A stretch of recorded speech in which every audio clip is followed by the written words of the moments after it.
Clinton continued to fight for key states. Trump getting credit for making a move to appear more presidential with his speech on ISIS.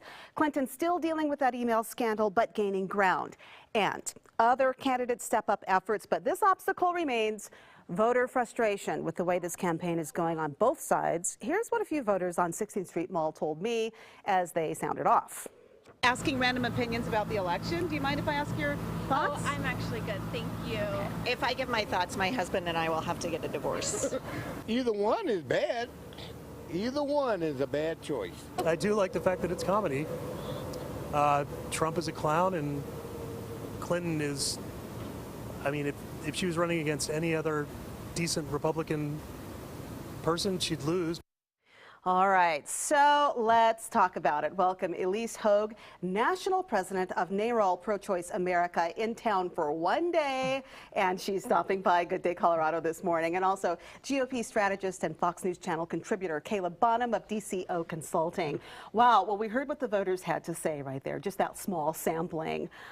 This is an issue in this election. Caleb? Oh, absolutely. I think the last gentleman summed it up perfectly. If there were any other Republican in this race, Hillary would have the fight of her life. But because it's Donald Trump, she is walking away with this thing right now. All right. Now, Ilyse, women's issues are important in this race. They're very, very important. Absolutely. I mean, I think women's issues, because women's issues are family issues, are important in every race. But I think the contrast has never been more stark, because on the Republican side, you have a candidate who's made misogyny a daily part of his campaign stump speech, and he's chosen a running mate that is probably the most anti-women politician in the country. And so you've got Hillary Clinton, who's made women and families central to a platform policy moving, you know, for her whole career. Okay, So, but quickly, Caleb, you have said you have an issue with people calling them women's issues, right? I do, yeah. Okay. I think that we all have issues this election cycle, and I think what we see from the left is time and time again, they use elections to try to push the idea that a politician's either going to benefit one particular gender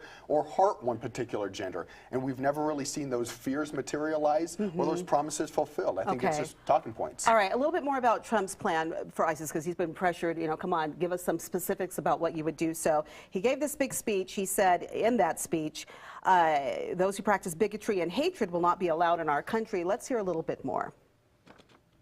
And in the Cold War, we had an ideological screening test. The time is overdue to develop a new screening test for the threats we face today. I call it extreme vetting. I call it extreme vetting. Friends should not let friends vote for Trump. Very, very simple response, obviously, from Clinton as far as Trump's entire platform that he stands on.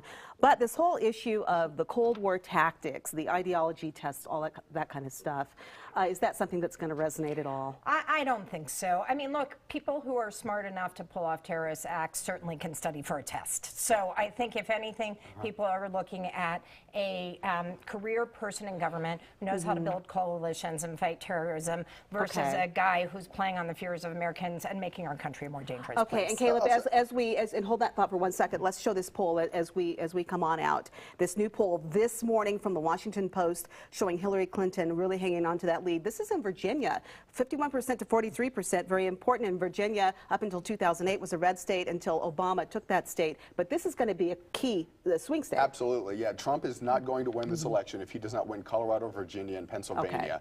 And right now he's down in all of those states in some polls by over double digits. All right. Well, thank you so much, Ilyse Hogue, President of NARAL Pro-Choice America, and Caleb Bonham of DCO Consulting, GOP strategist. You can catch him on Fox News Channel as well. Greg, what is happening over there?